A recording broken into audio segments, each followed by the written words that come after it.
नमस्कार विद्यार्थी मित्रांनो, मी अवधूत कल्याणे. तुमच्या सर्वांचं स्वागत आहे जॉग्राफी बाय अवधूत कल्याणे या यूट्यूब चॅनलवरती. नेमकं आपण आजच्या या लेक्चरमध्ये काय बघणार आहेत तर आपण आपल्या ब्रह्मास्त्र सिरीजला सुरुवात करणार आहोत. ह्या ब्रह्मास्त्र सिरीजमध्ये काय बघणार आहेत आपण तर येणाऱ्या राज्यसेवा पूर्व परीक्षेसाठी जी काही भूगोलाची आणि पर्यावरणाची संभाव्य प्रश्न असतील आयोगाच्या धर्तीवरती त्या पद्धतीची प्रश्न सेट करण्याचा आपण प्रयत्न करतोय. त्या प्रश्नांची जी काही उत्तर असतील त्यांचं विश्लेषण असेल ते आजच्या लेक्चरमध्ये बघणार आहोत आपण. साधारणतः सुरुवात करूयात ह्या संभाव्य प्रश्नांकडे. पहिला प्रश्न जर बघाल तर पहिला प्रश्न काय सांगतो आपल्याला, योग्य पर्याय निवडा. योग्य पर्याय निवडामध्ये जर बघाल तर तुम्हाला दिसेल की काय पहिला स्टेटमेंट काय सांगतंय. आधुनिक उद्योगधंदे जर बघाल तर दगडी कोळशापेक्षा विजेचा वापर मोठ्या प्रमाणात करतात. आता दगडी कोळशाचा वापर जर बघाल तर फक्त कशासाठी होतो तर वीज निर्मितीसाठी दगडी कोळशाचा वापर होतो. दगडी कोळशापासून वीज निर्माण करतात, त्याच्यामुळे उद्योगधंदे दगडी कोळशापेक्षा कशावरती जास्त अवलंबून आहेत तर वीज निर्मितीवरतीच अवलंबून आहेत. दगडी कोळशावरती चालणारे उद्योगधंदे बंद झालेत किंवा दगडी कोळशावरती चालणारी ट्रेन कधीच बंद झाली आहे. त्याच्यामुळे हे स्टेटमेंट काय म्हणता येईल आपल्याला, हे स्टेटमेंट योग्य आहे की आधुनिक उद्योगधंदे हे दगडी कोळशापेक्षा विजेचा वापर मोठ्या प्रमाणात करतात. दुसरं स्टेटमेंट बघा, जर बघाल वीज निर्मिती केंद्राजवळ उद्योगधंद्यांचं केंद्रीकरण झालं आहे. बरोबर, हे स्टेटमेंट थोडंसं कन्फ्युजिंग करणारं स्टेटमेंट आहे असं वाटतं आपल्याला. कारण आपण ज्यावेळेस उद्योगधंदे वगैरे बघायला सुरुवात करतो तर आपल्याला जनरली पहिली गोष्ट काय येते, उद्योगधंद्यांच्या निर्मितीसाठी किंवा तुमच्या भागामध्ये उद्योगधंदे यावेत ह्याच्यासाठी काय महत्त्वाची गोष्ट आहे जर बघाल तर वीज महत्त्वाची गोष्ट आहे. त्याच्यामुळे हे स्टेटमेंट आपल्याला थोडंसं कन्फ्यूज करू शकतं की उद्योगधंदे जर बघाल तर कुठं केंद्रित होतात तर वीज निर्मिती केंद्राजवळ केंद्रित होतात.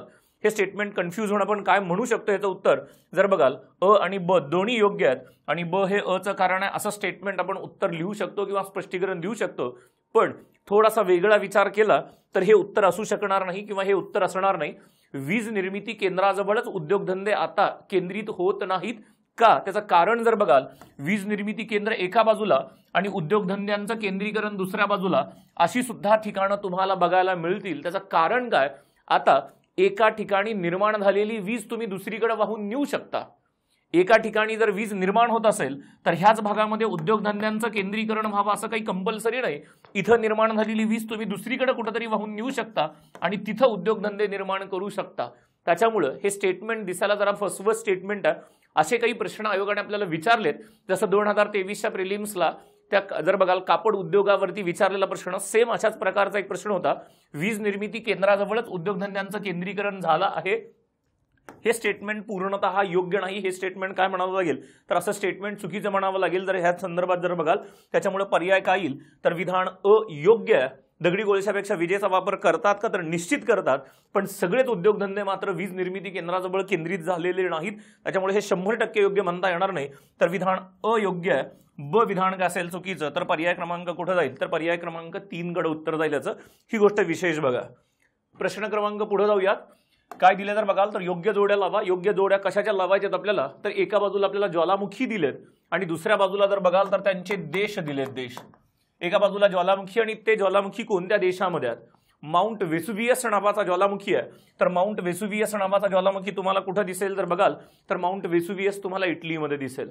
बरोबर, त्याच्यानंतर जर बघाल तर क्रॅकाटाओ नावाचा ज्वालामुखी दिसेल तुम्हाला. क्रॅकाटाओ नावाचा ज्वालामुखी कुठं दिसेल जर बघाल तर तुम्हाला इंडोनेशियामध्ये दिसेल. बरोबर, चिंबोरॅझो किंवा चिंबारॅझो ज्वालामुखी तुम्हाला कुठं दिसेल जर बघाल तर तुम्ही इथं इक्वेडोरवाल्या भागामध्ये आणि त्याच्यानंतर विलीवाला भाग किंवा माउंट विलीवाला भाग कुठं दिसेल तर तुम्हाला वेस्ट इंडिजमध्ये दिसेल. म्हणजे कोण असेल जर बघाल तर 3 नंबरचा पर्याय तर तुम्हाला पहिल्या 3 मध्ये चिंबोरॅझो इक्वेडोरमध्ये दिसायला सुरुवात होईल. म्हणजे 3 नंतर 4 यायला पाहिजे. 3 नंतर 4 त्याच्यानंतर 1 त्याच्यानंतर 2 म्हणजे पर्याय क्रमांक किती बरोबर असायला पाहिजे, पर्याय क्रमांक 3 बरोबर असायला पाहिजे. आता हा टॉपिक बघा, हा टॉपिक कुठला आहे तर ज्वालामुखी नावाचा टॉपिक आहे. बरोबर, ज्वालामुखी नावाचा टॉपिक आहे. तर ज्वालामुखीमध्ये काय बघणं अपेक्षित आहे तुम्हाला. मग ज्वालामुखी म्हणजे काय, ज्वालामुखीमधून बाहेर पडणारे पदार्थ कोणत्या कोणत्या प्रकारचे आहेत, सॉलिड कोण, लिक्विड कोण, त्याच्यानंतर गॅसियस मटेरियल कोण, त्याच्यानंतर ज्वालामुखींचे प्रकार कोणते कोणते आहेत. जर बघाल तर ज्वालामुखींचे प्रकार केंद्रीय प्रकारचे, भेगीय प्रकारचे ज्वालामुखी असतील त्या अशा जे काही तुम्हाला ज्वालामुखींचे प्रकार जर बघणं अपेक्षित आहे. मग जागृत ज्वालामुखी काय, निद्रिस्त काय, त्याच्यानंतर मृत ज्वालामुखी काय जर बघाल, प्रक्षोभक ज्वालामुखी कोणते, शांत स्वरूपाचे ज्वालामुखी कोणते ही माहिती असणं गरजेचं आहे. ज्वालामुखीमुळे निर्माण होणारी भूरूप तुम्हाला माहिती असणं अपेक्षित आहे. भूरूप कुठली, कोणत्या प्रकारचे कोन्स निर्माण होतात, ऍसिडिक कोण, बेसिक कोण, त्याच्यानंतर कंपोजिट कोण, त्याच्यानंतर तुमचा सिंडर कोण किंवा सम्मिश्र, ज्याला जर बघाल तर सिंडर शंकू सुद्धा म्हणता तुम्ही जर बघाल, अशी भूरूप. भूरूपांमध्ये क्रेटर काय, कॅल्डेरा काय, आणि त्याच्यानंतर जगामध्ये ज्वालामुखींचं वितरण कुठं कुठं आहे, कोणते ज्वालामुखी कोणत्या भागामध्ये आढळतात, फॉर एक्झाम्पल देश. हे 4-5 मुद्दे आपल्याला ज्वालामुखींच्या बाबतीत प्रिलिम्सला जाताना मस्ट बघून जाणं गरजेचं आहे. ज्वालामुखीवरती तुम्हाला इथंच कुठेतरी प्रश्न आलेला दिसेल हमखास. त्याच्यामुळे उत्तर काय असेल, उत्तर पर्याय क्रमांक 3 वरती उत्तर जाईल. त्याच्यानंतर येऊयात योग्य विधानं ओळखा. कुठं असेल जर बघाल तर योग्य विधानं ओळखा. योग्य विधाने ओळखा त्याच्यामध्ये काय सांगितलं जर बघाल तर पहिलं स्टेटमेंट वाचूया. सूर्याच्या पृष्ठभागापासून विद्युत चुंबकीय लहरीद्वारे उत्सर्जित होणाऱ्या सर्व ऊर्जेला सौरशक्ती किंवा इन्सोलेशन असं म्हणतात, असं स्टेटमेंट आहे. सूर्याच्या पृष्ठभागापासून जी काही एनर्जी आपल्यापर्यंत पोहोचते ती बरोबर आहे, ती विद्युत चुंबकीय लहरींच्या माध्यमातून पोहोचते आपल्याकडे किंवा उत्सर्जित होते, इलेक्ट्रोमॅग्नेटिक वेव्हच्या माध्यमातून येते, ही गोष्ट मात्र ठीक आहे. पण इथं स्टेटमेंट जर बघाल तर सूर्याच्या पृष्ठभागापासून विद्युत चुंबकीय लहरीद्वारे उत्सर्जित होणारी सर्व ऊर्जा नाही, त्या सर्व ऊर्जेला सौरशक्ती म्हणत नाहीत, ही गोष्ट लक्षात घ्या. हा फक्त शब्द तुम्हाला, हा सर्ववाला शब्द तुम्हाला फसवू शकतो, ही गोष्ट लक्षात घ्या. सौरशक्ती कुणाला म्हणतो, सूर्याच्या पृष्ठभागापासून विद्युत चुंबकीय लहरीद्वारे उत्सर्जित होणारी आणि जी ऊर्जा, उत्सर्जित झालेली जी ऊर्जा पृथ्वीच्या पृष्ठभागावरती पोहोचू शकते. जर बघाल सर्व ऊर्जा नाही, जी ऊर्जा कुठं पोहोचू शकते जर बघाल तर जी ऊर्जा पृथ्वीच्या पृष्ठभागावरती पोहोचू शकते. कुठं, पृष्ठभागावरती पोहोचू शकते. अशी पृष्ठभागावरती पोहोचणारी ऊर्जा म्हणजेच कोण असेल तर सौरशक्ती किंवा इन्सोलेशन म्हणतो आपण. सर्व ऊर्जेला, उत्सर्जित होणाऱ्या सर्व ऊर्जेला आपण सौरशक्ती म्हणत नाहीत. सौरशक्ती कोणाला म्हणतो, जी ऊर्जा कुठं पोहोचते तर पृथ्वीच्या पृष्ठभागापर्यंत पोहोचू शकते, ती ऊर्जा जर बघाल तर त्याला आपण सौरशक्ती म्हणा किंवा इन्सोलेशन म्हणायला सुरुवात करतो. ही गोष्ट लक्षात घ्या, सर्व ऊर्जा नाही. त्याच्यामुळे हे स्टेटमेंट काय असेल तर हे स्टेटमेंट चुकीचं असेल. दुसऱ्या स्टेटमेंटकडे येऊयात. पृथ्वीचा दर चौरस सेंटीमीटर क्षेत्रफळाच्या भागात प्रत्येक मिनिटाला जर बघाल सुमारे 1.94 कॅलरी उष्णता मिळते. त्याला काय म्हणतात जर बघाल तर सौर स्थिरांक म्हणतात. सौर स्थिरांक हे बरोबर आहे. पृथ्वीच्या पृष्ठभागावरती प्रत्येक चौरस किलोमीटर मागे प्रत्येक मिनिटाला सूर्यापासून किती उष्णता मिळते ती म्हणजे कोण असेल तर सौर स्थिरांक. आणि हा जनरल सौर स्थिरांक किती आहे जर कॅलरीमध्ये मोजाल तर कॅलरीमध्ये तुम्हाला काय दिसेल 1.94. इथे जर बघाल तर 1.94 calorie per square centimetre per minute, per square centimetre per minute. किंवा ह्याला 1.94 कॅलरी म्हणण्यापेक्षा आणखी एका वेगळ्या भाषेमध्ये ते प्रेझेंट करू शकतात. 1.36 किलोवॅट पर मीटर स्क्वेअर सुद्धा म्हणू शकतात. 1.36 किलोवॅट पर मीटर स्क्वेअर सुद्धा म्हणू शकतात. हा सुद्धा सोलार कॉन्स्टंट आहे. हाही सोलार कॉन्स्टंट आहे. सोलार कॉन्स्टंट व्हॅरी होतो असं जर बघाल तर आपण ह्याच्यामध्ये खूप फरक पडत नाहीत. ही व्हॅल्यू जवळजवळ थोड्याफार फरकाने व्हॅरी होऊ शकते पण खूप मोठ्या फरकाने व्हॅरी होत नाही. म्हणून जनरली ह्याला काय म्हटलं जातं सौर स्थिरांक किंवा सोलार स्थिरांक.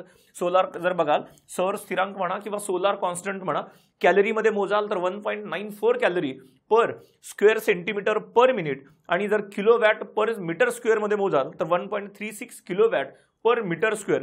हे दोन्ही आकडेवारी बरोबर असतील कशासाठी तर तुमच्या सोलार कॉन्स्टंटसाठी. सेकंड स्टेटमेंट मात्र बरोबर आहे, पहिलं स्टेटमेंट मात्र चुकीचं आहे. पर्यायाकडे गेलो, योग्य विधान ओळखा विचारलंय तर योग्य विधान कोण आहे, पर्याय क्रमांक 2 फक्त ब विधान बरोबर आहे. पर्याय क्रमांक कुठं असेल तर पर्याय क्रमांक 2. ही गोष्ट बघा तुमचं जर बघाल तर हीट बजेट किंवा हीट बॅलन्स वाली गोष्ट ना, हीट बॅलन्स वाली, त्या हीट बॅलन्स मध्ये गोष्ट याला सुरुवात होते. सूर्यापासून निघणारी किती ऊर्जा पृथ्वीच्या पृष्ठभागावरती पोहोचते, किती वातावरणामध्ये रिलीज होते, किती जर बघाल तर स्कॅटर्ड व्हायला सुरुवात होते, त्या सगळ्या गोष्टींची आकडेवारी एकदा बेसिक बघून घ्या. जर बघाल त्याच्यामध्ये पर्याय क्रमांक कोड असेल तर पर्याय क्रमांक 2 ह्याचं उत्तर असेल. थोडंसं पुढे जाऊया, चौथ्या प्रश्नावरती जाऊया. तापमानाच्या ऱ्हास दराबद्दल, ऱ्हासाबद्दल किंवा ह्याला आपण काय म्हणतो तापमानाचा ऱ्हास दर म्हणतो. ऱ्हास दर टेम्परेचर लॅप्स रेट म्हणतो. टेम्परेचर लॅप्स रेट बद्दल योग्य पर्याय निवडा. जनरली टेम्परेचर लॅप्स रेट काय शिकलो आपण तपांबरामध्ये हा लागू होतो. कुठं लागू होतो? हा तपांबरामध्ये लागू होतो. पृथ्वीच्या पृष्ठभागापासून तपांबरामध्ये जसं जसं उंचीवरती जाऊ आपण तर तापमान काय व्हायला सुरुवात होतं? तापमान कमी व्हायला सुरुवात होतं.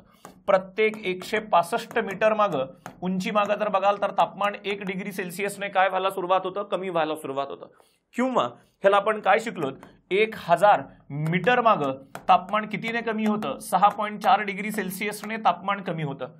एवढी गोष्ट शिकलोय आपण आतापर्यंत. पण ह्या गोष्टीवरती आयोगाने जुने प्रश्न विचारून झालेत.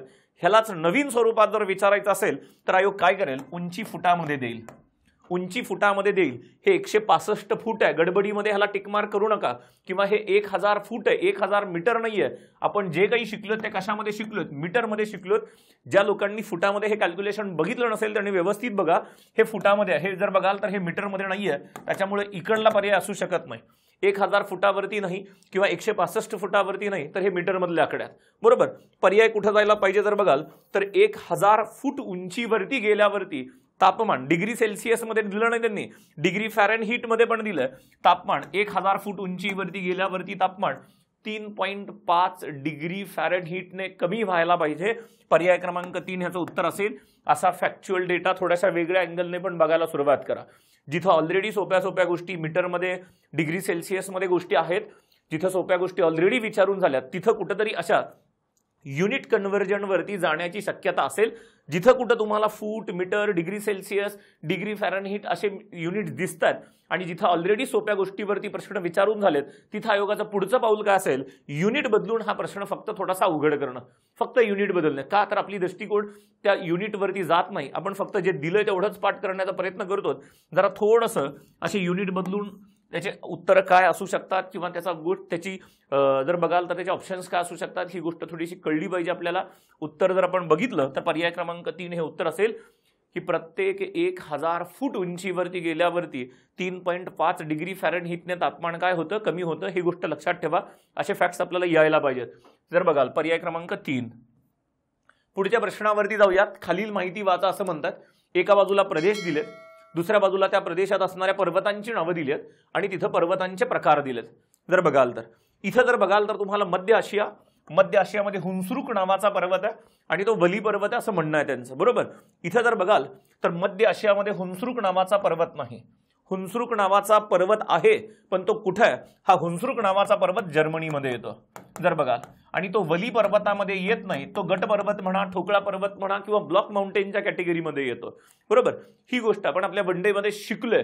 ज्या ज्या लोकांनी ऑनलाईन किंवा ऑफलाईन वनडे केले असतील तिथं आपण ही गोष्ट शिकलोय की हुन्सुरुक नावाचा पर्वत गट पर्वत किंवा ठोकळा पर्वतामध्ये येतो आणि हा मध्य आशियामध्ये नाही तर जर्मनीमध्ये, युरोपमध्ये येतो.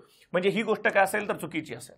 त्याच्यानंतर युरोपमध्ये गेलो पण युरोपमध्ये सिएरा नावाचा पर्वत आहे. कुठं? अवशिष्ट पर्वत म्हणून. यस. युरोपमध्ये फ्रान्स नावाचा देश आहे. ह्या फ्रान्स नावाच्या देशात सिएरा नावाचा पर्वत आहे जो अवशिष्ट पर्वत म्हणून ओळखला जातो. ही गोष्ट बरोबर आहे. उत्तर अमेरिकेमध्ये आलात तर ॲप्लेशियन नावाची पर्वतरांग आहे जी काय म्हणून मानली जाते? जर बघाल तर फोल्डेड माउंटेन, घडीचा पर्वत किंवा वडीचा पर्वत म्हणून मानली जाते. ही गोष्ट पण काय दिसेल तुम्हाला? बरोबर दिसेल. दक्षिण अमेरिका नावाचा खंड आहे. दक्षिण अमेरिका खंडाच्या पश्चिम बाजूला जगातली सर्वात लांब पर्वतरांग आहे. कुठली पर्वतरांग आहे? तर अँडीज पर्वत आहे. मग अँडीज पर्वत कोणत्या प्रकारचा पर्वत आहे? तर अँडीज पर्वत घडी पर्वत आहे. कोण आहे? जर बघाल तर वली, घडी किंवा फोल्डेड माउंटेन म्हणा. म्हणजे ही सुद्धा गोष्ट काय दिसेल तुम्हाला? तर बरोबर दिसेल. वरीलपैकी किती ओळीमधील माहिती योग्य प्रमाणात जुळवली आहे? किती ओळी जर बघाल वरील ओळीमध्ये 4 पैकी किती माहिती योग्य प्रमाणात जुळवली आहे? तर ह्या तिघांची माहिती योग्य प्रमाणात जुळवली आहे. फक्त 1, फक्त 3, फक्त 2, 4 जर बघाल तर फक्त काय असेल? 3. 3 ओळीमधली माहिती मात्र योग्य जुळवली आहे. एका ओळीमधली मात्र माहिती योग्य जुळवलेली नाही. पर्याय काय असेल? तर पर्याय क्रमांक 3 ह्याचं उत्तर असायला पाहिजे. ही गोष्ट लक्षात ठेवा. पर्वतांच्या बाबतीमध्ये आयोग सातत्याने अशा गोष्टी विचारताना दिसतात.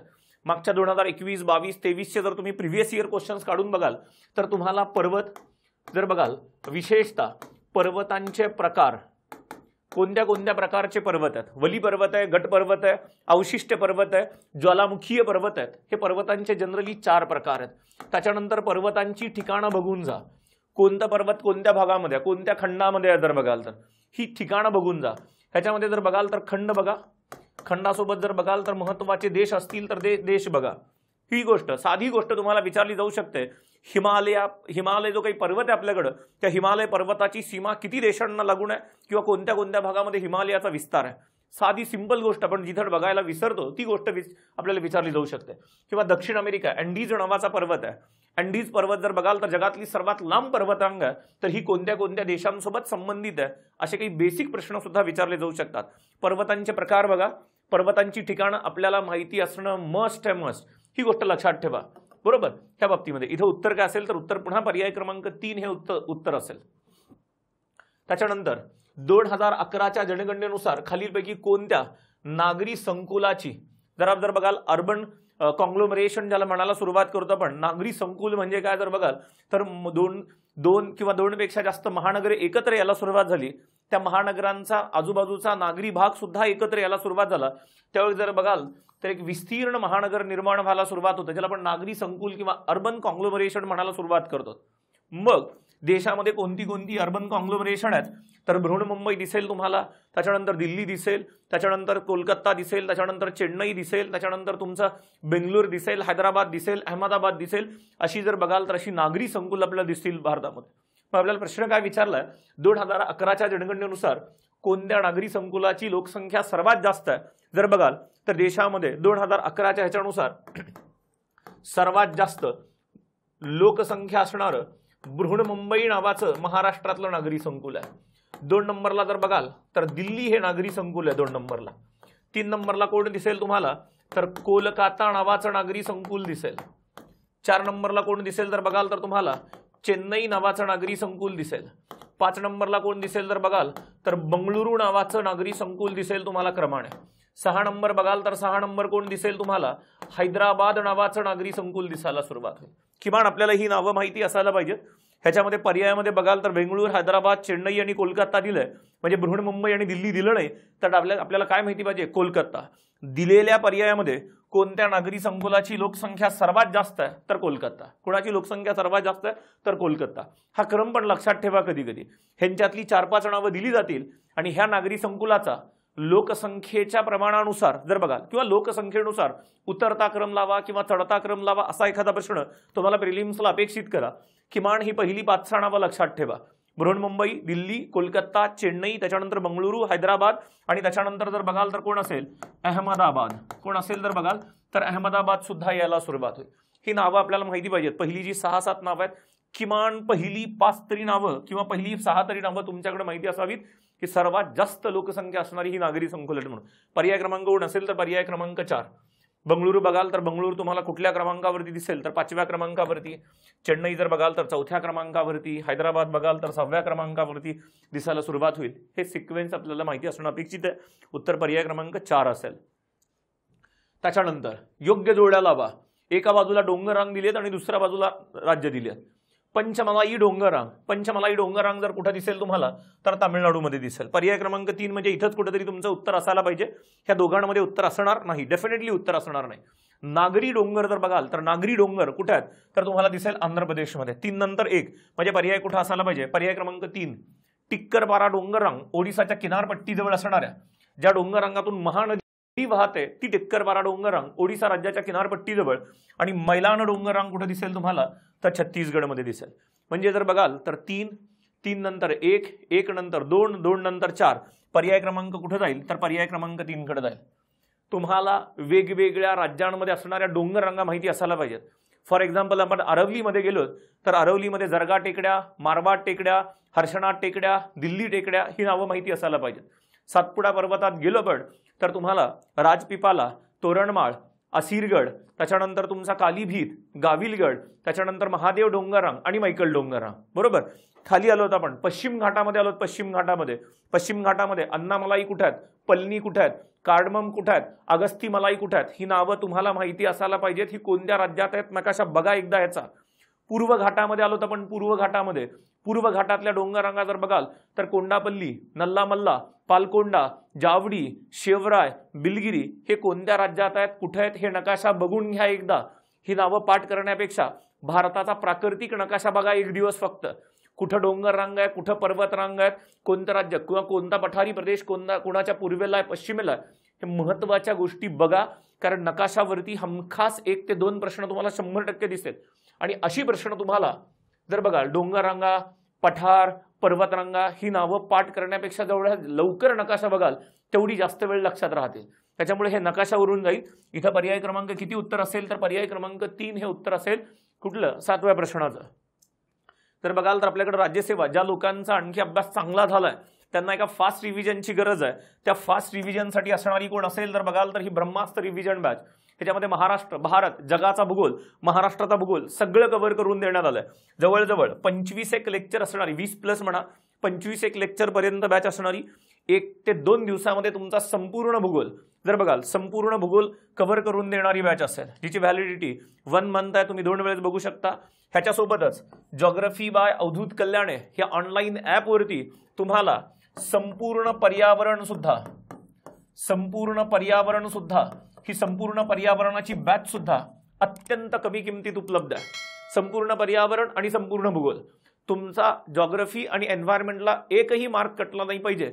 आपल्याला मॅक्झिमम आउटपुट मिळालं पाहिजे. संपूर्ण पर्यावरण आणि ही ब्रह्मास्त्र रिव्हिजन बॅच, ह्या दोघांमध्ये तुमचा सगळं भूगोल आणि पर्यावरण कंप्लीट होईल. क्लिअर? एकदा ॲप इन्स्टॉल करा, ॲपमध्ये माहिती बघा आणि डेफिनेटली ही रिव्हिजन बॅच परचेस करा. त्याच्यानंतर पुढील भूशास्त्रीय कालखंडांचा आता व्यवस्थित बघा.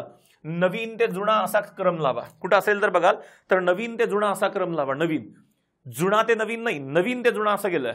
नवीन मध्ये बघाल तर ह्याच्यामध्ये सर्वात अलीकडचा कालखंड कुठला दिसेल तुम्हाला तर टर्शरी कालखंड दिसेल. कुठला कालखंड दिसेल? टर्शरी. जर बघाल आत्ता आपण कुठल्या कालखंडामध्ये जगतोय किंवा कुठल्या उपकल्पामध्ये जगतोय तर क्वार्टरनरी कल्पामध्ये जगतोय. बरोबर? क्वार्टरनरीच्या आधी कोण होता तर टर्शरी. बरोबर? टर्शरीच्या आधी जर बघाल तर तुम्हाला कुठला दिसेल? टर्शरीच्या आधी तुम्हाला जुरासिक वाला भाग दिसेल. कोण दिसेल तर जुरासिक वाला भाग दिसेल. जुरासिक नंतर तुम्हाला जर बघाल तर कुठे दिसेल? डेवोनियन वाला पिरियड दिसेल. बरोबर? नवीन ते जुन्याकडे चाललोय आपण. तुमच्या क्वार्टरनरी पासून आर्कियन कडे चाललोय. आर्कियन करून क्वार्टरनरीकडे येत नाहीत आपण. कधीतरी अशा गोष्टी सुद्धा लक्षात ठेवा. कारण जनरली पाठ करताना ही लोक काय करतात? जुन्याकडून नवीनकडे येतात.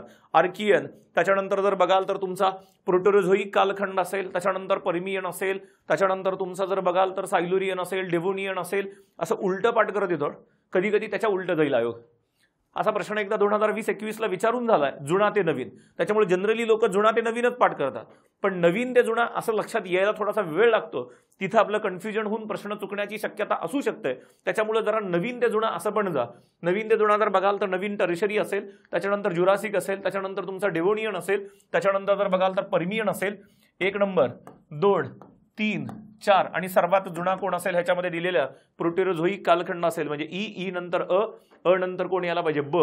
ई अ ब असा पर्याय कुठे आहे? ई अ ब इथे दिसतोय तुम्हाला. पर्याय क्रमांक 4 मध्ये दिसेल. कोण असेल जर बघाल तर ई नंतर अ नंतर ब नंतर ड नंतर कोण असेल तर क. हा कालखंड लक्षात ठेवा. अशा ज्या काही गोष्टी आणखी आपल्या बघायच्या राहिल्या असतील त्या सगळ्या गोष्टी, अशा नवीन गोष्टी सगळ्या आपण आपल्या रिव्हिजन बॅचमध्ये कंप्लीट केल्या. ती रिव्हिजन बॅच डेफिनेटली बघून घ्या. 100% फायदा व्हायला सुरुवात होईल त्याचा. पर्याय क्रमांक कोण असेल तर पर्याय क्रमांक 4. बरोबर? 9व्या प्रश्नाकडे जाऊयात. हिमनदीच्या अपक्षरणातून निर्माण झालेली भूरूप ओळखा. हिमनदीचं अपक्षरण विचारलं आपल्याला. काय झालं तर अपक्षरण. निक्षेपण नाही विचारलं. इरोजन वालं काम विचारलं. इरोजन वालं काम. इरोजन वाल्या कामामध्ये गेलो तर कोण दिसेल तुम्हाला? फ्यॉर्ड, ज्याला आपण काय म्हणतो? हिमखाडी म्हणतो. हिमखाडी. हिमखाडी कुणाचं भूरूप आहे? अपक्षरणाचं भूरूप आहे डेफिनेटली. ड्रमलिन्स अपक्षरणाचं भूरूप नाही, हिमनदीच्या संचयनाचं भूरूप आहे. ज्यावेळेस हिमनदी गाळाचं संचयन करून उलट्या बोटीच्या आकाराच्या टेकड्या निर्माण करते त्यावेळेस ड्रमलिन निक्षेपण असेल. हिमगर्त, यस डेफिनेटली कुणाचं काम आहे तर अपक्षरणाचं काम आहे. हिमगर्त म्हणा, हिमगवर म्हणा, सर्क म्हणा, जर बघाल तर कोण असेल तर क. त्याच्यानंतर क्रॅग आणि टेल, कठीण आणि मृदू खडकांची झीज करून हिमनदीने निर्माण केलेली रचना म्हणजे कोण असेल तर क्रॅग आणि टेल.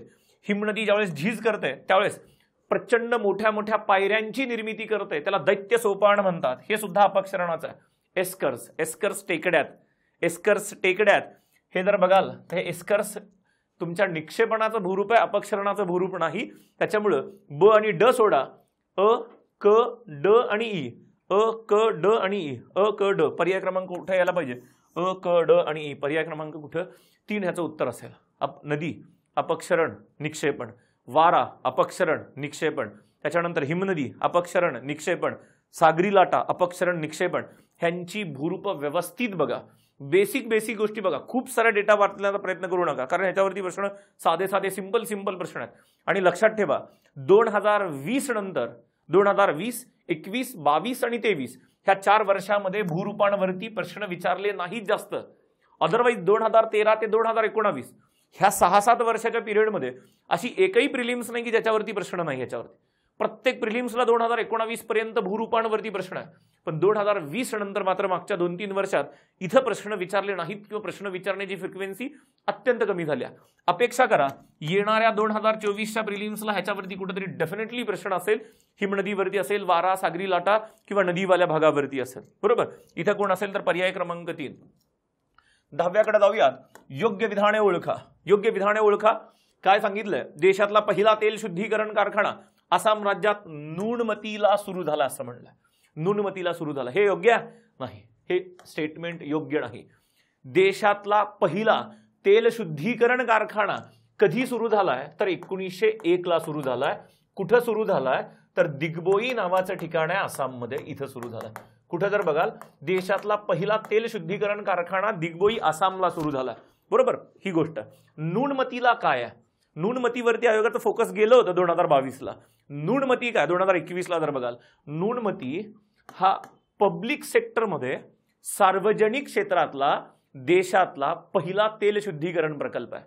व्यवस्थित बघा. नुनमती कोण आहे तर देशातला सार्वजनिक क्षेत्रातला म्हणजे पब्लिक सेक्टर मधला गव्हर्नमेंटचा जर बघाल तर पहिला तेल शुद्धीकरण प्रकल्प आहे. 1962 मध्ये तत्कालीन पंतप्रधान श्री पंडित जवाहरलाल नेहरू यांच्या हस्ते उद्घाटन आहे नुनमतीचं. रुमानिया नावाचा देश आहे. त्या रुमानिया नावाच्या देशाच्या मदतीने आपण नुनमती उभा केलाय. हे विचारून झालंय तुम्हाला ऑलरेडी. नुनमती का बरं फोकस केलं होतं कळलं? कारण पब्लिक सेक्टर मधला हा पहिला तेल शुद्धीकरण प्रकल्प आहे भारताचा. आणि भारतातला पहिला तेल शुद्धीकरण प्रकल्प कधी निर्माण झालाय तर दिग्बोईला 1901 मध्ये निर्माण झालाय. स्टेटमेंट काय असेल तर स्टेटमेंट चुकीचं असेल. दुसरी गोष्ट बघा. जगातला सर्वात मोठा तेल शुद्धीकरण प्रकल्प गुजरात राज्यात आहे. गुजरात राज्यात. यस हे स्टेटमेंट बरोबर आहे. जगातला सर्वात मोठा तेल शुद्धीकरण गुजरातला जर बघाल तर जामनगरला आहे. जामनगरला. कुणाचा? रिलायन्स इंडस्ट्रीचा. रिलायन्स इंडस्ट्रीचा. देशातला सर्वात मोठा किंवा जर बघाल तर जगातला सर्वात मोठा तेल शुद्धीकरण प्रकल्प गुजरातला जामनगरला आहे. रिलायन्स इंडस्ट्रीचा आहे. स्टेटमेंट बरोबर. तेल शुद्धीकरण करण्याच्या क्षमतेच्या बाबतीत भारत जगात 3ऱ्या क्रमांकावरती आहे का? नाही हो. 3ऱ्या क्रमांकावरती नाही. भारत तेल शुद्धीकरणाच्या क्षमतेच्या बाबतीत जगात 4थ्या क्रमांकावरती आहे. कोण असेल तर 4थ्या क्रमांकावरती. ही गोष्ट पण माहिती असायला पाहिजे. ह्याच्या बाबतीत आणखी काय बघाल. भारतामध्ये पहिल्यांदा खनिज तेल आढळलं कधी आणि कुठं? माकुमला आढळलं 1867 मध्ये. कुठं येतं हे? आसाममध्ये येतं. आसाममध्ये. ही गोष्ट लक्षात ठेवा. भारतामध्ये पहिली खनिज तेलाची विहीर 9 ऑक्टोबर 1889 ला कुठं तर दिग्बोईला. कुठं निर्माण झाली? दिग्बोईला. हेही कुठं येतं तर आसाममध्ये यायला सुरुवात होतं. बरोबर. ह्या गोष्टी लक्षात ठेवा. देशातला पहिला तेल शुद्धीकरण कारखाना 1901 मध्ये दिग्बोई आसामला. देशातला पब्लिक सेक्टर मधला पहिला तेल शुद्धीकरण प्रकल्प 1962 नुनमती रुमानियाच्या मदतीने जर बघाल तर. त्याच्यानंतर तेल शुद्धीकरण करण्याच्या क्षमतेच्या बाबतीत भारत 4थ्या क्रमांकावरती नाही. 3ऱ्या क्रमांकावरती नाही. 4थ्या क्रमांकावरती आहे. भारतामध्ये किती तेल शुद्धीकरण करणारे प्रकल्प आहेत? भारतात टोटल 23 तेल शुद्धीकरण करणारे प्रकल्प आहेत. ज्याच्यामध्ये पब्लिक सेक्टर मधले 18 येतात. प्रायव्हेट सेक्टर मधले जर बघाल तर 3 येतात आणि पब्लिक प्रायव्हेट पार्टनरशिप मधले 2 येतात. एक तर हे लक्षात ठेवा पब्लिक सेक्टर आणि टोटल वाली गोष्ट लक्षात ठेवा की भारतात पब्लिक सेक्टरमध्ये किती तेल शुद्धीकरण कारखाने आहेत? 18. एकूण किती आहेत? 23. Private sector 3, public private partnership मध्ये 2, अशी टोटल 23 वाले. हे जरा लक्षात ठेवा. इथं गोष्ट कुठेतरी जाऊ शकते आपल्याला. तर ह्याच्यामध्ये काय विचारलं आपल्याला? योग्य विधान विचारलंय. योग्य विधानांमध्ये क सुद्धा चुकीचा आहे. 3रा नाही. 4थ्या क्रमांकावरती आहे. तर ब आपल्याला योग्य असेल तर पर्याय क्रमांक कुठं? फक्त ब. कोण असेल तर फक्त ब. पर्याय क्रमांक कोण असेल तर पर्याय क्रमांक 2 ह्याचं उत्तर असायला पाहिजे 10व्या प्रश्नाचं. 11कडे जाऊयात. खालीलपैकी कोणत्या वर्षी भारतात नील क्रांतीला प्रारंभ झाला? प्रारंभ म्हणते लक्षात ठेवा. एकदम इनिशियल लेवलला कधी सुरुवात झाली जर बघा. नवीन लोकांनी ह्याच्याकडे लक्ष द्या. बऱ्याच लोकांना अलीकडे वाटतं की 2015-16 मध्ये नील क्रांतीला सुरुवात झाली. एवढ्या उशिरा नाही. खूप आधी सुरुवात झाली आहे. भारतामध्ये नील क्रांतीला 7व्या पंचवार्षिक योजनेमध्ये सुरुवात झाली आहे. 7व्या पंचवार्षिक योजनेमध्ये. कधी तर 1985 ला भारतात नील क्रांतीला प्रारंभ झालाय. काय असेल तर पर्याय क्रमांक 3. मग आत्ता काय जर बघाल. आत्ता हळूहळू ह्याला प्रारंभ कधी झाला तर 1985 ला. इनिशियल कधी सुरुवात झाली? 85 ला. आत्ता काय हळूहळू हे सगळे जुने एफर्ट्स एकत्र करून 2015-16 मध्ये 2015-16 मध्ये जर बघाल तर आपण एक योजना निर्माण केली 2015-16 मध्ये, प्रधानमंत्री मत्स्य संपदा योजना म्हणून, आणि त्यालाच आपण ब्लू रिव्होल्युशन वाल्या गोष्टीकडे जायला सुरुवात केलं. पण ऍक्च्युअल ब्लू रिव्होल्युशन म्हणा, मासेमारीच्या संदर्भातलं जर बघाल तर ब्लू रिव्होल्युशन किंवा माशांचं उत्पादन वाढवण्यासाठीचं रिव्होल्युशन, नील क्रांती ज्याला म्हणतो जर बघाल तर हे ऍक्च्युअल कधी सुरू झालंय तर 1985 मध्ये सुरू झालंय. 2015-16 काय सुरू झालंय तर प्रधानमंत्री मत्स्य संपदा योजना सुरू झाली आहे. ह्या बेसिक गोष्टी लक्षात ठेवा. प्रधानमंत्री मत्स्य संपदा योजना ह्या ब्लू रिव्होल्युशनचं नवीन व्हर्जन आहे असं म्हणता येईल, पण त्याची बेसिक सुरुवात 1985 पासून आहे. आणि तुम्हाला ही गोष्ट सुद्धा विचारली जाईल की प्रधानमंत्री मत्स्य संपदा योजना कधीची आहे 15-16. तर थोडंसं फोकस ठेवा ह्याच्यावरती. खाऱ्या पाण्यात मासेमारी करणारे राज्य, गोड्या पाण्यातली मासेमारी करणारी राज्य कोण आघाडीवरती आहे, खाऱ्या पाण्यामध्ये उत्पादन कुठं आहे जास्त, गोड्या पाण्यातलं मासेमारीचं उत्पादन कोणत्या राज्यात जास्त आहे, आणि एकूण मध्ये कोणती राज्य मासेमारीवरती आघाडीत आहेत, ही 3 गोष्ट विशेष लक्षात ठेवा. कधी ना कधीतरी फोकस जाईल आयोगाचा ह्याच्याकडे. इथं जर बघाल तर पर्याय क्रमांक काय असेल तर पर्याय क्रमांक 3 1985. अयोग्य पर्याय निवडा असं म्हटलं. अयोग्य पर्याय योग्य नाही. आता प्रश्न व्यवस्थित बघा काय दिलंय, धरण, नदी आणि राज्य. कोणता पर्याय अयोग्य आहे जर बघाल, मैथॉन नावाचं धरण आहे कुठे आहे, बाराकार नदीवरती आहे झारखंडमध्ये. यस, छोट्या नागपूर पठारावरती नदी उगम पावणारी नदी आहे बाराकार नदी, तिच्यावरती असणारं मैथॉन नावाचं धरण आहे कुठे येतं तर झारखंडमध्ये. यस, हाही भाग काय असेल तर बरोबर असेल. नागार्जुन सागर आहे गोदावरीवरती तेलंगणामध्ये, हे बरोबर आहे का. गोदावरी नदीवरची धरणं बघा, गोदावरी नदीवरची, गोदावरीच्या उगम ठिकाणाजवळ असणारं गंगापूर धरण, जायकवाडी धरण, त्याच्यानंतर जर बघाल तर तुमचं विष्णुपुरी आणि बाबळी, हे तर महाराष्ट्रातले झाले. तेलंगणामध्ये गेल्यावरती पोचमपाड नावाचं धरण आहे तेलंगणामध्ये, पोचमपाड, श्रीराम सागर म्हणतात त्याला. आंध्र प्रदेशमध्ये गेल्यावरती पोलावरम नावाचा प्रकल्प आहे. नागार्जुन सागर कुठंच नाहीये गोदावरीवरती. मग नागार्जुन सागर कुठं आहे, नागार्जुन सागर कृष्णा नदीवरती आहे. नागार्जुन सागर घ्या, तुमचं अलमट्टी धरण घ्या, त्या जर बघाल त्याच्यानंतर श्रीशल्यम धरण घ्या, ही कृष्णा नदीवरती आहे. अलमट्टी धरण, श्रीशल्यमचं धरण आणि त्याच्यानंतर नागार्जुन सागर ही कृष्णा नदीवरती आहेत, गोदावरीवरती नाहीत. जवाहर सागर चंबळ नदीवरती, चंबळ नदीवरची पण धरणं लक्षात ठेवा. चंबळ नदीवरती 3 महत्वाची धरणं आहेत. मध्य प्रदेशमध्ये गांधी सागर बरोबर, राजस्थानमध्ये गेलात तर जवाहर सागर, आणि राजस्थानमध्ये पुन्हा राणा प्रताप सागर बरोबर. हाही भाग बरोबर असेल. ओंकारेश्वर धरण नर्मदा नदी, नर्मदा नदीवरची सुद्धा 3 धरणं विशेष लक्षात ठेवा. नर्मदा नदीवरती 3 धरणं कुठली आहेत, एक जर बघाल तर इंदिरा सागर आहे मध्य प्रदेशमध्ये, ओंकारेश्वर धरण आहे मध्य प्रदेशमध्ये, आणि तुमचं सरदार सरोवर आहे गुजरातमध्ये बरोबर. त्याच्यामुळे हेही बरोबर आहे. चुकीचा पर्याय कोण असेल तर 2 नंबर हे उत्तर असायला पाहिजे आपलं. 2 नंबर वाला भाग उत्तर असायला पाहिजे. अयोग्य पर्याय निवडा असं म्हटलंय. प्रमुख नदी, प्रमुख धरणं आणि ती धरणं कोणत्या राज्यात आहेत हे डेफिनेटली माहिती असायला पाहिजेत. सिंधू नदी आणि तिच्या उपनद्या त्याच्यावरती असणारी धरणं, गंगा नदी आणि तिच्या उपनद्या तिच्यावरती असणारी धरणं, त्याच्यानंतर नर्मदा, महाराष्ट्रामध्ये तापी, गोदावरी, कृष्णा, कावेरी, महानदी ह्यांच्यावरती असणारी धरणं तुम्हाला डेफिनेटली माहिती असायला पाहिजेत. ही गोष्ट लक्षात ठेवा. योग्य जोड्या लावा. योग्य जोड्या जर बघाल तर पठार आणि खनिज. कोणतं पठार कोणत्या खनिजासाठी प्रसिद्ध आहे, कारण जगातले पठार वैशिष्ट्यपूर्ण पठार आहेत आणि खनिज संपत्तीसाठी प्रसिद्ध असणारे पठार आहेत. तर कोणतं पठार कोणत्या भागातलं आहे ही गोष्ट किंवा कोणत्या खनिजासाठी प्रसिद्ध आहे. आफ्रिकन पठार बघाल तर विशेषतः आफ्रिकन पठार डायमंडसाठी प्रसिद्ध आहे. आता असं नाही की आफ्रिकन पठारात सोनं आढळत नाही, पण सर्वात जास्त काय आढळतं किंवा एखादं पठार सर्वात जास्त कोणत्या गोष्टीसाठी फेमस आहे ती गोष्ट आपल्याला विशेष बघायची इथं. तर जर बघाल तर आफ्रिकन पठार डायमंडसाठी फेमस आहे. दख्खनचं पठार जर बघाल तर दगडी कोळशासाठी प्रसिद्ध असणारा भाग. दख्खनच्या पठारावरती लोहखनिज आढळतं, पण विशेष कशासाठी तर दगडी कोळशासाठी. त्याच्यानंतर ब्राझील पठार काय दिसेल तुम्हाला, ब्राझील पठार लोह खनिजासाठी सर्वात जास्त फेमस दिसेल. आणि पश्चिम ऑस्ट्रेलिया, वेस्टर्न ऑस्ट्रेलियन प्लॅट्यू कशासाठी फेमस दिसेल तर सोन्यासाठी. जर बघाल तर गोल्डसाठी.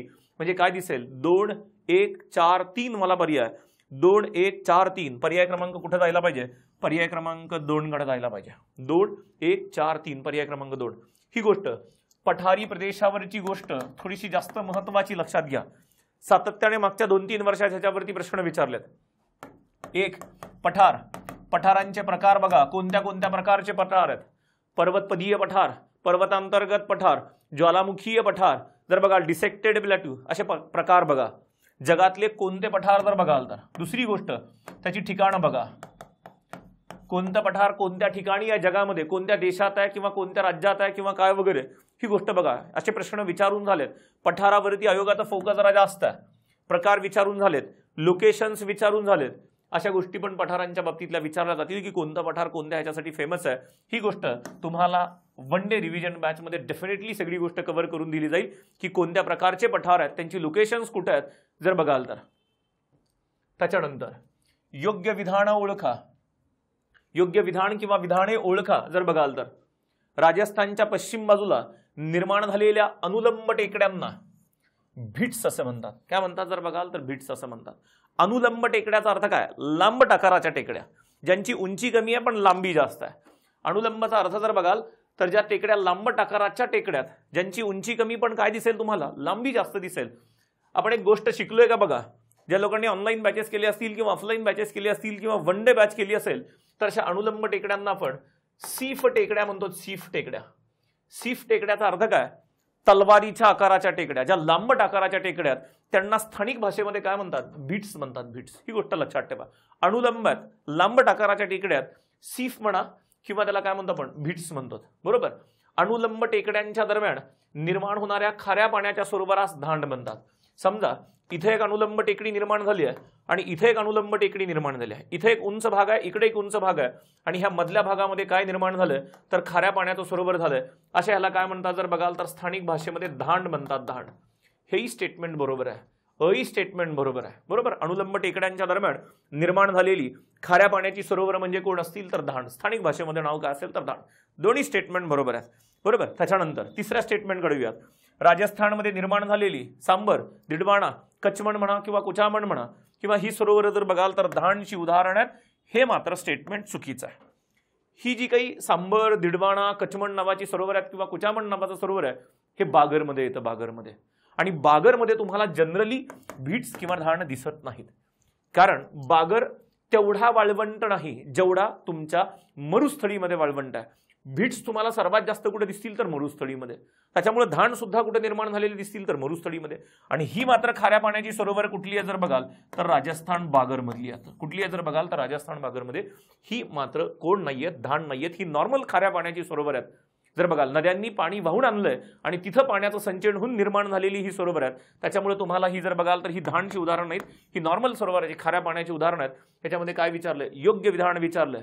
योग्य विधानांमध्ये जर बघाल तर फक्त क आपल्याला काय दिसतं तुम्हाला, ही धाणची उदाहरण आहेत नाही. हे धाणचं उदाहरण आहे हे सुद्धा नाही.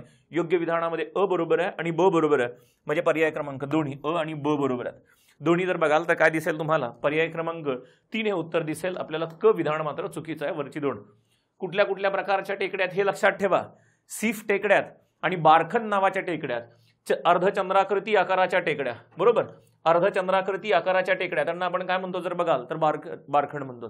लांबट आकाराच्या टेकड्या असतील, अनुलंब टेकड्या असतील, तलवारीच्या आकाराच्या टेकड्या असतील तर तुम्ही त्याला सीफ टेकड्या म्हणा किंवा भिट्स असं म्हणा स्थानिक भाषेमध्ये. पर्याय क्रमांक कुठे जाईल, 3 कडे जाईल. प्रश्न क्रमांक 15 कडे येऊयात. दिलेल्या शिखरांचा पश्चिमेकडून पूर्वेकडे क्रम लावा. दिलेल्या शिखरांचा पश्चिमेकडून पूर्वेकडे क्रम. कुठली शिखर आहेत सगळी, हिमालयामधली शिखर आहेत. हिमालयामधल्या शिखरांचा क्रम बघाल तर सर्वात पश्चिमेला नंगा पर्वत येतो. नंगा पर्वत आहे का कुठं, नंगा पर्वत नाही. नंगा पर्वतानंतर तुम्हाला कोण येताना दिसेल, कामेत येताना दिसेल. कामेत. उत्तराखंडवाल्या भागामध्ये जर बघाल कामेत पश्चिमेला, कामेत पासून पूर्वेकडे या, दुणागिरी नावाचं शिखर दिसेल. दुणागिरी दिसतंय का, एक जर बघाल तर अ ब, त्याच्यानंतर 2 नंबर दुणागिरी. दुणागिरीच्या बाजूला कोण दिसेल तुम्हाला, नंदादेवी दिसेल. नंदादेवी आहे का इथं, नाहीये. नंदादेवी पर्यंत पण भारतात. नंदादेवी संपूर्ण पूर्वेकडे आलो की आपला नेपाळ सुरू होतो. नेपाळमध्ये कोण दिसेल तुम्हाला, अन्नपूर्णा दिसेल. अन्नपूर्णा आहे, यस अन्नपूर्णा. अन्नपूर्णा नंतर धौलागिरी दिसेल. धौलागिरी आहे का, नाही. धौलागिरी नंतर मणासलू दिसेल. मणासलू आहे का, नाही. मणासलू नंतर कोण दिसेल, माउंट एव्हरेस्ट. माउंट एव्हरेस्ट आहे का, नाही. माउंट एव्हरेस्ट नंतर कोण दिसेल, मकालू नावाचं शिखर दिसेल. येस मकालू नावाचं शिखर आहे. मकालू नंतर कोण येईल तुमचं, कांचनजुंगा यायला सुरुवात होईल आणि सर्वात पूर्वेला नामचा बर्बा शिखर यायला सुरुवात होईल. आता क्रम लावा. ब नंतर अ, ब आणि ब नंतर अ म्हणजे एक तर इथं असायला पाहिजे, इथं असायला पाहिजे. 3 नंबर कोड आहे अन्नपूर्णा. ई अ ब ई, पर्याय क्रमांक 1. त्याच्यानंतर ड, त्याच्यानंतर कोण असेल तर क. पर्याय क्रमांक कुठे जायला पाहिजे, पर्याय क्रमांक 1 ह्याचं उत्तर असायला पाहिजे. हे असं का बरं. उंचीनुसार क्रम लावा हा प्रश्न बराच वेळेस विचारून झाला आयोगाकडून. 3-4 वेळेस विचारून झाला. कधीतरी पूर्व पश्चिम क्रम लावा किंवा पश्चिम पूर्व क्रम लावा ही नावं माहिती असायला पाहिजेत. नंगा पर्वत, त्याच्यानंतर तुमचं कामेत, दुणागिरी, नंदादेवी, अन्नपूर्णा, धौलागिरी, त्याच्यानंतर जर बघाल तर मणासलू, मणासलू नंतर माउंट एव्हरेस्ट, माउंट एव्हरेस्ट नंतर मकालू, मकालू नंतर तुमचा कांचनजुंगा किंवा कांचनगंगा आणि सर्वात पूर्वेला नामच्या बर्फा. एवढी 7-8 नावं लक्षात ठेवा. हे जर बघाल तर हे आपण आपल्या क्लासमध्ये, ऑनलाईन क्लासमध्ये, ऑफलाईन क्लासमध्ये सगळीकडे कव्हर केलं. ही गोष्ट माहिती असायला पाहिजे. पर्याय क्रमांक कोण असेल तर 1 ह्याचं उत्तर असायला पाहिजे. राष्ट्रीय उद्यान, नॅशनल पार्क आणि राज्य ह्यांच्या योग्य जोड्या लावा. ही गोष्ट अधूनमधून तुम्हाला एन्व्हायरमेंटमध्ये प्रश्न विचारले जातील. दाचिगम फेमस नॅशनल पार्क कुठं? दाचिगम म्हणले की डोळे झाकून कुठे यायला पाहिजे तर जम्मू काश्मीरमध्ये यायला पाहिजे. कांगेर म्हणाल तर कांगेर किंवा जलदापारा, जलदापारा कुठं असेल तर पश्चिम बंगालमध्ये यायला पाहिजे. नागरहोल कुठे यायला पाहिजे? कर्नाटकमध्ये. आणि कांगेर कुठे यायला पाहिजे जर बघाल तर छत्तीसगडमध्ये. फेमस राज्यातली जर बघाल तर महाराष्ट्र असेल, मध्य प्रदेश असेल, कर्नाटक असेल, त्याच्यानंतर जम्मू काश्मीर असेल, अंदमान निकोबार असेल, इथली आणि आसाम अशा फेमस एक 7-8 राज्यातली नॅशनल पार्क जर तुम्ही बघून गेला, सगळीच्या सगळी नॅशनल पार्क बघणंही किंवा लक्षात ठेवणंही शक्य नाही. पण फेमस राज्यांमधली नॅशनल पार्क जर आपण 100 बघून गेलो तर 100% आपला प्रश्न यायला सुरुवात होईल. महाराष्ट्र बघा, मध्य प्रदेश बघा, छत्तीसगड बघा, त्याच्यानंतर आसाम बघा, ओडिसा बघा, अंदमान निकोबारवाल्या भागामध्ये जर बघाल तर कोणती कोणती नॅशनल पार्क आहेत आणि त्याच्यानंतर तामिळनाडू वगैरे ह्या भागामध्ये जर आपण नॅशनल पार्क बघितली तर 100% आपला जोड्या लावायचा प्रश्न येईल का तर हमखास बरोबर येईल. किमान महत्त्वाच्या 7-8 राज्यातली नॅशनल पार्क आपल्याला हमखास माहिती असायला पाहिजेत.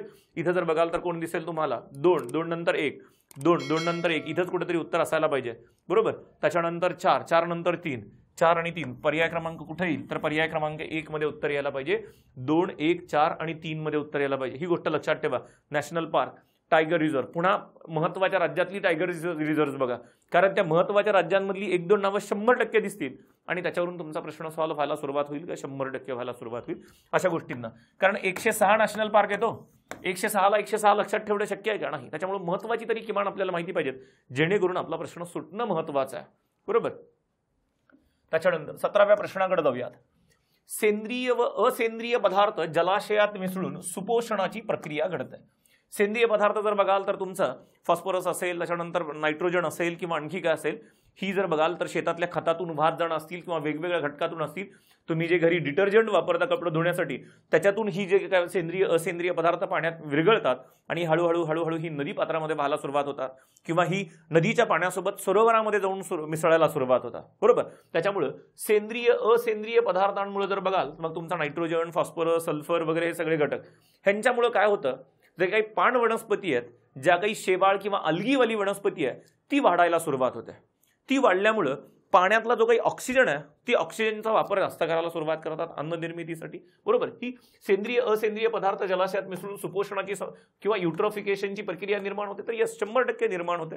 कारण ह्यांच्यामुळेच, ह्या सेंद्रिय असेंद्रिय पदार्थांमुळेच पाण्यामध्ये जर बघाल तर हिरव्या वनस्पती वाढायला सुरुवात होतात, अल्गी वाढायला सुरुवात होतात, पाण वनस्पती वाढायला सुरुवात होतात. बरोबर. ह्या सुपोषणाच्या प्रक्रियेमुळे ते काय करतात, तलावातील जो काही ऑक्सिजन आहे, पाण्यात विरघळलेला ऑक्सिजन, तो पाण्यात विरघळलेला ऑक्सिजन वापरायला सुरुवात करतात. त्याच्यामुळे ऑक्सिजनची जी काही डिमांड आहे, तिथली जी काही ऑक्सिजनची पातळी आहे पाण्यातली, ती कमी व्हायला सुरुवात होते. बरं, जिवंत असताना ह्या वनस्पती सुपोषणाच्या प्रक्रियेमुळे निर्माण झालेल्या पाण वनस्पती जेव्हा मृत पावतील, त्या पाण्यामध्ये कुजायला सुरुवात होतात. त्या कुजण्याच्या प्रक्रियेमध्ये पुन्हा पाण्यातला काय वापरतात तर ऑक्सिजन वापरायला सुरुवात करतात. त्यामुळे जैविक ऑक्सिजनची मागणी कमी होते, नाही वाढते. जर बघाल मागणी वाढते ना, ऑक्सिजन मोठ्या प्रमाणात वापरला जातो, कमी नाही होणार. काय व्हायला सुरुवात होते तर ही मागणी वाढायला सुरुवात होते, कमी नाही होत. कारण मॅक्झिमम ऑक्सिजनची रिक्वायरमेंट लागेल तुम्हाला, ती मागणी काय व्हायला सुरुवात होते, वाढायला सुरुवात होते. त्याच्यामुळे पाण्यातलं ऑक्सिजन कमी व्हायला सुरुवात, जर बघाल तर मागणी वाढते. मागणी जर बघाल तर ह्या सगळ्या गोष्टीकडून वापरल्या जाण्यामुळे जर बघाल तर मागणी वाढते, कमी होते नाही, हे चुकीचं असेल. सुपोषणाची समस्या कमी करण्यासाठी 2004 मध्ये रॉटरडॅम करार करण्यात आला. हा रॉटरडॅम करार मात्र सुपोषणाची समस्या कमी करण्यासाठी नाही, जे काही हजार्डस केमिकल आहेत त्यांची जी काही देवाणघेवाण आहे, त्यांचा व्यापार आहे, त्याच्या संदर्भातला हा रॉटरडॅम करार आहे. 2004 मध्ये झाला रॉटरडॅम, परंतु काही सुपोषणाचा संबंध नाही. जी काही केमिकल वस्तू किंवा केमिकल पदार्थ आहेत, त्यांची जी काही व्यापार, त्यांचं जे काही देवाणघेवाण आहे, त्याच्या संदर्भातली एकमेकांना देशांना माहिती देणं, त्याच्या संदर्भातला हा करार आहे. म्हणजे ब चुकीचं आहे तुमचं, क चुकीचं आहे. आपल्याला काय विचारलं, योग्य विधान, फक्त अविधान योग्य आहे. कोण असेल तर फक्त अविधान. पर्याय क्रमांक 2 असेल. युट्रोफिकेशनची समस्या, ही गोष्ट व्यवस्थित आपण बघितली पाहिजे. बरोबर. पर्याय क्रमांक 2. पुढील विधानांचा विचार करा. बरोबर. पुढील विधानांचा विचार करा. वेगवेगळ्या परिसंस्थेतील जैवविविधतेची तुलना करणं म्हणजे अल्फा जैवविविधता, अल्फा बायोडायव्हर्सिटी. बरोबर. एकाच परिसंस्थेत असणारी जैवविविधता म्हणजे गॅमा. जर बघाल कोण असेल तर गॅमा, गॅमा डायव्हर्सिटी किंवा जैवविविधता म्हणा. बेसिकली तुम्हाला हे माहिती असणं गरजेचं आहे की जैवविविधता किती प्रकारच्या आहेत, तर 3 प्रकारच्या जैवविविधता. बायोडायव्हर्सिटी किती प्रकारच्या आहेत, तर 3 प्रकारच्या. एक अल्फा, दुसरी बीटा आणि तिसरी कोण असेल तर गॅमा. ह्या 3 प्रकारच्या. नॉर्मल आपण त्याला सिम्बॉलिक रिप्रेझेंटेशन करायचं म्हणलं तर जैवविविधता किती प्रकारच्या आहेत, तर ह्या 3 प्रकारच्या जैवविविधता आहेत. अल्फा काय, तर अल्फा एकदम बेसिक प्रकार आहे. बेसिक अल्फाचा अर्थ काय तर बघाल, एकाच परिसंस्थेत असणारी जैवविविधता. समजा एकच इकोसिस्टीम आहे आणि ह्या इकोसिस्टीम मध्ये जी काही बायोडायव्हर्सिटी आहे ती कोण असेल तर बघाल तर अल्फा. बरोबर. दुसरी गोष्ट बघा, बीटा कोण आहे, एकच इकोसिस्टीम आहे. एकाच इकोसिस्टीम मध्ये तुम्ही काय करताय तर बायोडायव्हर्सिटीची तुलना करायला सुरुवात करताय एकाच इकोसिस्टीम मध्ये. ही कोण असेल तर अल्फा. बीटा कोण आहे बघा, एकाच इकोसिस्टीम मध्ये ज्यावेळेस तुम्ही बायोडायव्हर्सिटीची तुलना करायला सुरुवात करता, वेगवेगळ्या घटकांमध्ये तुलना करायला सुरुवात करता, ही कोण असेल तर तुमची बीटा असेल. कोण असेल तर बीटा. आणि गॅमा कोण आहे, ज्यावेळेस 2 वेगवेगळ्या इकोसिस्टीम्स आहेत आणि ह्या वेगवेगळ्या इकोसिस्टीम मध्ये असणारी जी काही बायोडायव्हर्सिटी आहे, तर ह्या 2 वेगवेगळ्या इकोसिस्टीम मधल्या बायोडायव्हर्सिटीची ज्यावेळेस तुम्ही तुलना करायला सुरुवात करता, जर बघाल ही एक्स नावाची इकोसिस्टीम आहे आणि ही वाय नावाची इकोसिस्टीम आहे. ज्यावेळेस एक्स आणि वाय मधल्या बायोडायव्हर्सिटीची तुम्ही तुलना करता, तर ही कुठली डायव्हर्सिटी, जर बघाल ही कुठली जैवविविधता असेल तर त्याला गॅमा म्हणायला सुरुवात करता. जर बघाल इथं ए नावाची आहे, ह्या ए मध्ये जी काही बायोडायव्हर्सिटी असेल ती कुठल्या प्रकारची असेल तर अल्फावाली असेल. कोण असेल अल्फा. त्याच्यानंतर एकाच इकोसिस्टीम मध्ये ए नावाचीच इकोसिस्टीम आहे, त्याच्यामध्ये कुठली वेगवेगळ्या घटकांमधली ज्यावेळेस तुम्ही कंपॅरिझन करायला सुरुवात करता त्यावेळेस बीटा. आणि 2 वेगवेगळ्या इकोसिस्टीम मधल्या बायोडायव्हर्सिटीची तुलना ज्यावेळेस व्हायला सुरुवात होते ती कोण असेल तर तुमची गॅमावाली असेल. कोण असेल गॅमा. इथं त्यांनी थोडंसं उलटं केलंय. काय केलं जर बघाल, ऍक्च्युली इथं तुम्हाला जर बघाल तर अल्फा असायला पाहिजे होतं, इथं अल्फा असायला पाहिजे होतं आणि इकडं गॅमा असायला पाहिजे होतं. उलटं केलं. म्हणजे दोन्ही विधानं कशी आहेत, दोन्ही विधानं अयोग्य आहेत, दोन्ही विधानं चुकीची आहेत. ही जर दोन्ही विधानं बघाल तर अयोग्य विधान निवडा असं म्हटलं, योग्य नाही अयोग्य विधान निवडा असं म्हटलं. हे दोन्ही विधानं काय, दोन्ही विधानं अयोग्य आहेत. पर्याय क्रमांक काय जाईल तर पर्याय क्रमांक 3 जाईल. पर्याय क्रमांक कुठे जाईल तर पर्याय क्रमांक 3 कडे जाईल. ही गोष्ट पण आपण आपल्या एन्व्हायरमेंटच्या बॅचमध्ये कव्हर केली आहे. अशा बेसिक गोष्टी, महत्त्वाच्या असणाऱ्या गोष्टी आपल्या सगळ्या, ती जी काय आपली भूगोलाची जी काही फास्टॅग बॅच आहे आणि पर्यावरणाची जी काही फास्टॅग बॅच आहे, तिथं अशा सगळ्या गोष्टी, जगाचा, महाराष्ट्राचा, भारताचा, त्याच्यानंतर पर्यावरणाचा कंटेंट, अशा सगळ्या गोष्टी आपण एकत्रितरित्या त्या कव्हर केल्यात. तुम्ही त्या दोन्ही बॅचेस बघा, दोन्ही बॅचेसचा फायदा तुम्हाला येणाऱ्या प्रिलिम्सला हमखास होईल. ठीक आहे. ह्या प्रश्नांबद्दल जर बघाल तर यूट्यूब आता रेग्युलर आपलं जे काही रेग्युलर सांगणं असेल ॲप इन्स्टॉल करा. सोबत आणखी एक गोष्ट मी सांगेन, ह्या प्रश्नांचं विश्लेषण, एक विश्लेषणाची वेगळी PDF निर्माण करण्यात आली आहे आणि त्या विश्लेषणाची PDF मी ॲपमध्ये जॉग्रफी बाय अवधूत कल्याणे ह्या ॲपमध्ये आपण जर बघाल तर जॉग्रफी बाय अवधूत कल्याणे ह्या ॲपमध्ये हे लेक्चर पण दिसेल तुम्हाला आणि ती PDF विश्लेषणाची PDF जी माहिती आत्ता मी बोर्डवरती सांगितली आहे त्याची एक PDF जर बघाल 2-3 पेजेसची PDF मी ॲपमध्ये पोस्ट केली आहे. तुम्ही ॲप इन्स्टॉल करा, ॲपमधली ही PDF डाउनलोड करा. ही माहिती महत्त्वाची, तुम्हाला परीक्षेच्या दृष्टिकोनातून खूप महत्त्वाची असेल. ही माहिती 100% कामाला येईल. बाकी तर आपली इन्फॉर्मेशन असेलच. यूट्यूब जॉईन करा, टेलिग्राम जॉईन करा. जर गरीबाचं यूट्यूब टेलिग्राम चॅनल वाढलं तर तेवढंच आपल्याला समाधान मिळेल. जर बघाल तर ॲप इन्स्टॉल करा, ॲपमधली PDF डाउनलोड करून ठेवा. तुम्हाला रिव्हिजनला 100% ही PDF प्रश्नांची PDF कामाला येईल. बरोबर. ठीक आहे. काही अडचण असेल तर बिंदास त्या नंबरवरती संपर्क करा. जर बघाल 8010893759. ठीक आहे. लेक्चर कसं वाटलं काय नाही चांगल्या कमेंट करा खाली. बरोबर. तेवढंच समाधान. पुन्हा आणखी चांगल्या कमेंटपासून एक ऊर्जा मिळते, एक समाधान मिळतं, ती वेगळी गोष्ट आहे. त्याच्यामुळं जर बघा लेक्चर बघितलं असल्यावरती जरा चांगल्या कमेंट करा. थोडंसं आम्हालाही थोडंसं काय म्हणतात प्रोत्साहन मिळेल. पुढच्या आणखी नवीन चांगले असेच प्रश्न निर्माण करण्यासाठी एक ऊर्जा मिळेल. ती ऊर्जा मिळेल ही अपेक्षा करतो. तुम्ही चांगल्या कमेंट कराल ही अपेक्षा करतो. तुम्ही ॲप इन्स्टॉल करून PDF डाउनलोड करून घ्याल ही अपेक्षा करतो. आणि ह्या अपेक्षेसहित आज इथंच थांबतो. पुढल्या लेक्चरमध्ये ह्या ब्रह्मास्त्राच्या पार्ट 2 मध्ये, पार्ट 3 मध्ये भेटत राहू आपण. तोपर्यंत धन्यवाद.